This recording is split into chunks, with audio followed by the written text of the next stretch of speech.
श्री राम द्वारा कुंभकर्ण का वध। कुंभकर्ण को आते देख दशरथ नंदन श्री राम ने रौद्रास्त्र का प्रयोग करके उसके हृदय में अनेक तीखे बाण मारे।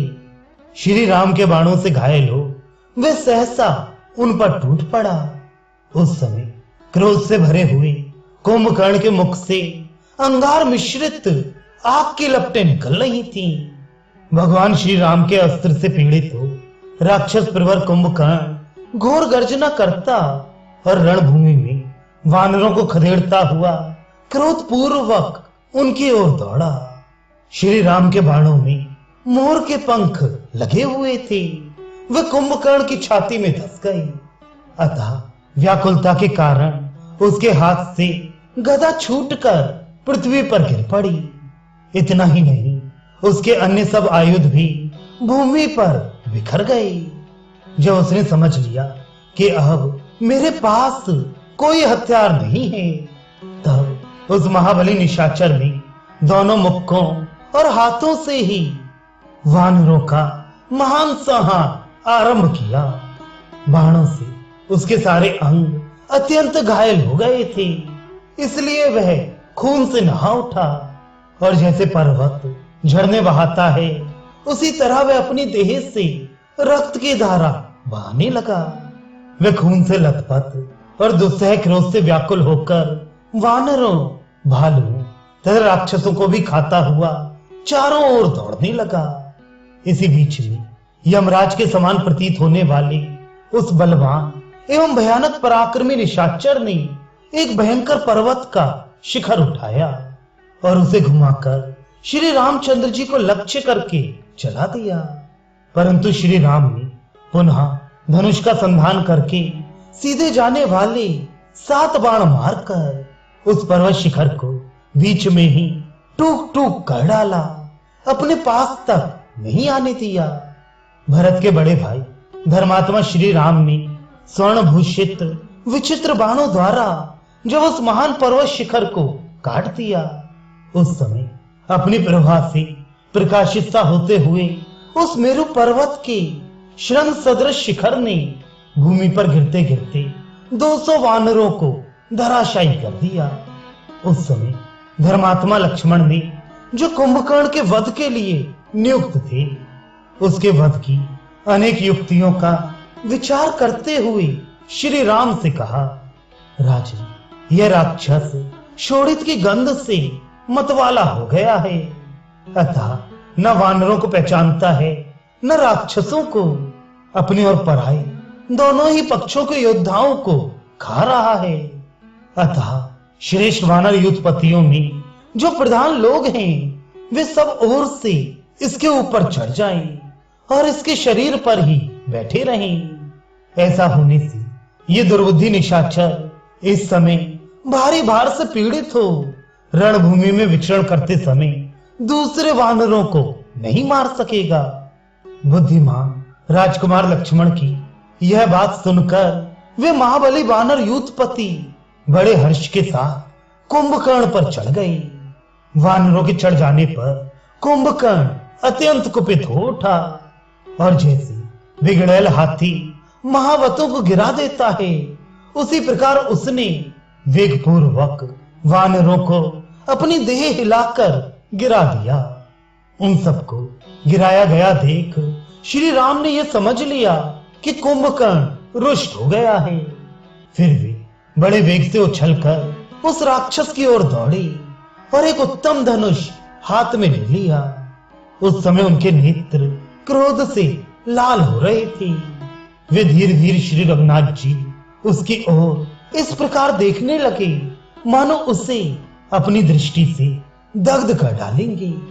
उन्होंने कुंभकर्ण के बल से पीड़ित समस्त वानर युद्धपतियों का हर्ष बढ़ाते हुए बड़े वेग से उस राक्षस पर धावा किया। सुदृढ़ प्रत्यंचा से संयुक्त सर्प के समान भयंकर और स्वर्ण से जटित होने के कारण विचित्र शोभा से संपन्न उग्र धनुष को हाथ में लेकर श्री राम ने उत्तम तरकस और बाण बांध लिए और वानरों को आश्वासन देके उन्होंने कुंभकर्ण पर बड़े वेग से आक्रमण किया। उस समय अत्यंत दुर्जय वानर समूहों ने उन्हें चारों ओर से घेर रखा था।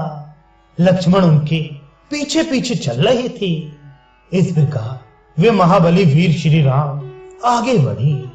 उन महाबली बलशाली श्री राम ने देखा महाकाय शत्रु दमन कुंभकर्ण मस्तक पर किरीट धारण किए सब ओर धावा कर रहा है। उसके सारे अंग खून से लथपथ हो रहे हैं।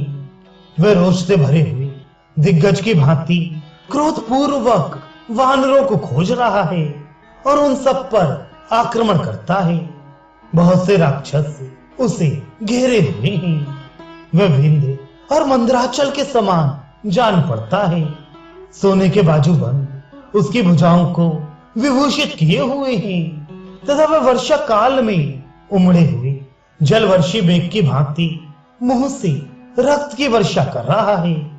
जिह्वा के द्वारा रक्त से भीगे हुए जबड़े चाट रहा है और प्रलय काल के संहारकारी यमराज की भांति वानरों की सेना को रौंद रहा है। इस प्रकार प्रज्वलित अग्नि के समान तेजस्वी राक्षस शिरोमणि कुंभकर्ण को देखकर पुरुष प्रवर श्री राम ने तत्काल अपना धनुष खींचा। उनके धनुष की टंकार सुनकर राक्षस श्रेष्ठ कुंभकर्ण कुपित हो उठा और उस टंकार ध्वनि को सहन न करके श्री रघुनाथ जी की ओर दौड़ा। तदनंतर जिनकी भुजाएं नागराज वासुकी के समान विशाल और मोटी थीं, उन भगवान श्री राम ने पवन की प्रेरणा से उमड़े हुए मेघ के समान काले और पर्वत के समान ऊंचे शरीर वाले कुंभकर्ण को आक्रमण करते देख रणभूमि में उससे कहा, राक्षस राज आओ विषाद ना करो, मैं धनुष लेकर खड़ा हूं। मुझे राक्षस वंश का विनाश करने वाला समझो।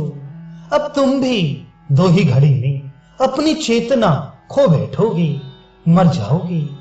यही राम है ये जानकर वह राक्षस विकृत स्वर में अट्टहास करने लगा और अत्यंत कुपित हो रण क्षेत्र में वानरों को भगाता हुआ उनकी ओर दौड़ा। महातेजस्वी कुंभकर्ण समस्त वानरों के हृदय को विदीर्ण सा करता हुआ विकृत स्वर में जोर जोर से हंसकर मेघ गर्जना के समान गंभीर एवं भयंकर वाणी में श्री रघुनाथ जी से बोला, राम मुझे विराट कबंध और खर मत समझना, मैं मारीच और वाली भी नहीं हूं। ये कुंभकर्ण तुमसे लड़ने आया है। मेरे इस भयंकर एवं विशाल मुद्गर की ओर देखो, ये सबका सब काले लोहे का बना हुआ है। मैंने पूर्व काल में इसी के द्वारा समस्त देवताओं और दानवों को परास्त किया है।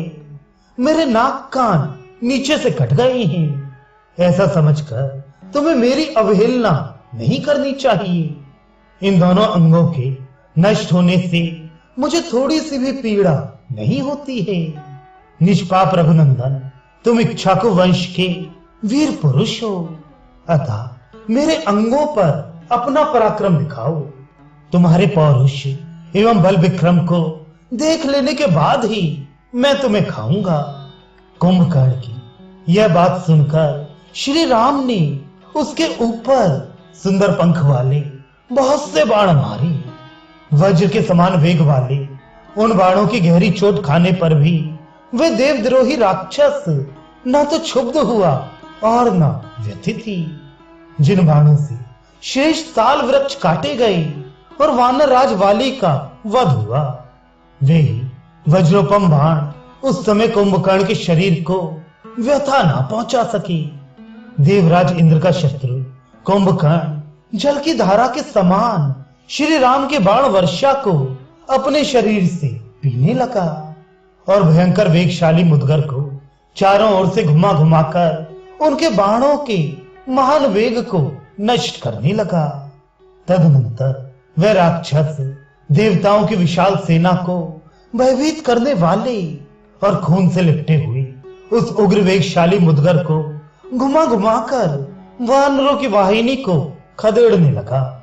ये देख भगवान श्री राम ने वायव्य नामक दूसरे अस्त्र का संधान करके उसे कुंभकर्ण पर चलाया और उसके द्वारा उस निशाचर की मुदगर सहित दाहिनी बाह काट डाली। बाह कट जाने पर वह राक्षस भयानक आवाज में चीत्कार करने लगा। श्री रघुनाथ जी के बाण से कटी हुई वह बाह जो पर्वत शिखर के समान जान पड़ती थी, मुदगर के साथ ही वानरों की सेना में गिरी। उसके नीचे दबकर कितने ही वानर सैनिक अपने प्राणों से हाथ धो बैठे। जो अंग भंग होने या मरने से बचे वे खिन्न चित्त हो किनारे जाकर खड़े हो गए। उनके शरीर में बड़ी पीड़ा हो रही थी और वे चुपचाप महाराज श्री राम और राक्षस कुंभकर्ण के घोर संग्राम को देखने लगे। वायव्यास्त्र से एक बाह कट जाने पर कुंभकर्ण शिखरहीन पर्वत के समान प्रतीत होने लगा। उसने एक ही हाथ से एक ताड़ का वृक्ष उखाड़ लिया और उसे लेकर रणभूमि में महाराज श्री राम पर धावा किया। तब श्री राम ने एक स्वर्ण भूषित बाण निकालकर उसे इंद्रास्त्र से अभिमंत्रित किया और उसके द्वारा सर्प के समान उठी हुई राक्षस की दूसरी बाह को भी वृक्ष सहित काट गिराया। कुंभकर्ण की वह कटी हुई बाह पर्वत शिखर के समान पृथ्वी पर गिरी और छटपटाने लगी। उसने कितने ही वृक्षों, शैल शिखरों, शिलाओं, वानरों और राक्षसों को भी कुचल डाला। उन दोनों भुजाओं के कट जाने पर वह राक्षस सहसा आर्तनाद करता हुआ श्री राम पर टूट पड़ा। उसे आक्रमण करते देख श्री राम ने दो तीखे अर्धचंद्राकार बाण लेकर उनके द्वारा युद्ध स्थल में उस राक्षस के दोनों पैर भी उड़ा दिए। उसके दोनों पैर दिशा विदिशा, पर्वत की कंदरा, महासागर, लंकापुरी तथा वानरों और राक्षसों की सेनाओं को भी प्रतिध्वनित करते हुए पृथ्वी पर गिर पड़ी। दोनों बाहों और पैरों के कट जाने पर उसने बड़वानल के समान अपने विकराल मुख को फैलाया और जैसे राहु आकाश में चंद्रमा को ग्रस लेता है, उसी प्रकार वे श्री राम को ग्रसने के लिए भयानक गर्जना करता हुआ सहसा उनके ऊपर टूट पड़ा। तब श्री रामचंद्र जी ने स्वर्ण जटित पंख वाले अपने तीखे बाणों से उसका मुंह भर दिया। मुंह भर जाने पर वह बोलने में भी असमर्थ हो गया और बड़ी कठिनाई से आर्तनाद करके मूर्छित हो गया। इसके बाद भगवान श्री राम ने ब्रह्मदंड तथा विनाशकारी काल के समान भयंकर एवं तीखा बाण जो सूर्य की किरणों के समान उद्दीप्त इंद्रास्त्र से अभिमंत्रित शत्रुनाशक तेजस्वी सूर्य और प्रज्वलित अग्नि के समान दैदीप्यमान हीरे और स्वर्ण से विभूषित सुंदर पंख से युक्त वायु तथा इंद्र के वज्र और अश्नि के समान वेगशाली था। हाथ में लिया और उस निशाचर को लक्ष्य करके छोड़ दिया। श्री रघुनाथ जी की भुजाओं से प्रेरित होकर वह बाण अपनी प्रभा से दसों दिशाओं को प्रकाशित करता हुआ इंद्र के वज्र की भांति भयंकर वेग से चला। वह धूम रहित अग्नि के समान भयानक दिखाई देता था, जैसे पूर्व काल में देवराज इंद्र ने वृत्रासुर का मस्तक काट डाला था। उसी प्रकार उस बाण ने राक्षस राज कुंभकर्ण के महान पर्वत शिखर के समान ऊंचे सुंदर गोलाकार दानों से युक्त तथा हिलते हुए मनोहर कुंडलों से अलंकृत मस्तक को धड़ से अलग कर दिया। कुंभकर्ण का वह कुंडलों से अलंकृत विशाल मस्तक प्रातः काल सूर्योदय होने पर आकाश के मध्य में विराजमान चंद्रमा की भांति निस्तेज प्रतीत होता था। श्री राम के बाणों से कटा हुआ राक्षस का वह पर्वताकार मस्तक लंका में जा गिरा। उसने अपने धक्के से सड़क के आसपास के कितने ही मकानों, दरवाजों और ऊंचे ऊंचे परकोटों को भी धराशायी कर दिया। इसी प्रकार उस राक्षस का विशाल धड़ भी जो हिमालय के समान जान पड़ता था, तत्काल समुद्र के जल में गिर पड़ा और बड़े बड़े ग्राहों, मत्स्यों तथा सांपों को पीसता हुआ पृथ्वी के भीतर समा गया। ब्राह्मणों और देवताओं के शत्रु महाबली कुंभकर्ण के युद्ध में मारे जाने पर पृथ्वी डोलने लगी, पर्वत हिलने लगे और संपूर्ण देवता हर्ष में भरकर तुमुल नाद करने लगे। उस समय आकाश में खड़े हुए देव ऋषि, महर्षि, सर्प, देवता, भूतगण, गरुण, गुहक, यक्ष और गंधर्वगण श्री राम का पराक्रम देखकर बहुत प्रसन्न हुए। कुंभकर्ण के महान वध से राक्षस राज रावण के मनस्वी मद्दुओं को बड़ा दुख हुआ। वे रघुकुल तिलक श्री राम की ओर देखकर उसी तरह उच्च स्वर से रोने कलपने लगे जैसे सिंह पर दृष्टि पड़ते ही मतवाले हाथी चीत्कार कर उठते हैं। देव समूह को दुख देने वाले कुंभकर्ण का युद्ध में वध करके वानर सेना के बीच में खड़े हुए भगवान श्री राम अंधकार का नाश करके राहु के मुख से छूटे हुए सूर्य देव के समान प्रकाशित हो रहे थे। भयानक बलशाली शत्रु के मारे जाने से बहुसंख्यक वानरों को बड़ी प्रसन्नता हुई। उनके मुख विकसित कमल की भांति हर्षोल्लास से खिल उठे तथा उन्होंने सफल मनोरथ हुए राजकुमार भगवान श्री राम की भूर भूर प्रशंसा की, जो बड़े बड़े युद्धों में कभी पराजित नहीं हुआ था तथा देवताओं की सेना को भी कुचल डालने वाला था। उस महान राक्षस कुंभकर्ण को रणभूमि में मारकर रघुनाथ जी को वैसे ही प्रसन्नता हुई जैसी वृत्रासुर का वध करके देवराज इंद्र को हुई थी।